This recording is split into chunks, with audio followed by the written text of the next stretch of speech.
ये बात कोई राज नहीं है कि ब्रूस ली बेहद कठिन अभ्यास करते थे, इतना कठिन कि वे आते जाते पेड़ों पत्थरों आदि पर घूंसा मारते थे ताकि उनके हाथ और मजबूत हो सकें। ये तस्वीर उनके अभ्यास की गहराई को साफ करती है। वे आराम के समय भी कुछ अभ्यास कर लेते थे। डाइनिंग टेबल पर और अन्य जगहों पर हथेली और बाजू को कठोर बनाने के लिए हाथ में ग्रिपर रखते थे। बैठे लेटे समय कोई न कोई भारी वस्तु उठाते और फिर रखते रहते थे। अक्सर साइकिल चलाते नहीं तो जॉगिंग करते नजर आते। उनके शरीर का कभी भी एक जगह न टिकना मनोरंजक नजारा होता था। लेकिन क्या यह अच्छा था? शायद नहीं, क्योंकि ब्रूस ली को कई बार तेज दर्द होती थी, लेकिन वे अपनी आदत से बाज नहीं आते थे।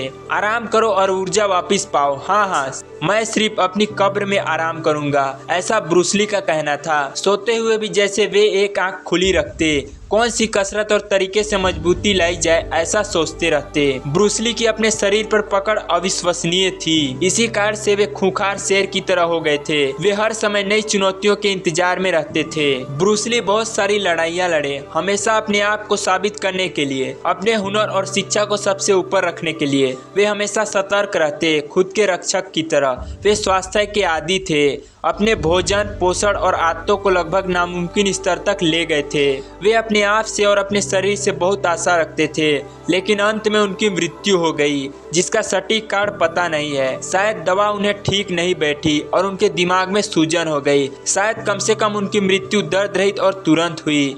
क्या उन्होंने अपने शरीर से कुछ ज्यादा ही उम्मीद लगा ली थी? शायद हाँ, लेकिन उनका जीवन सदा के लिए एक मिसाल रहेगा।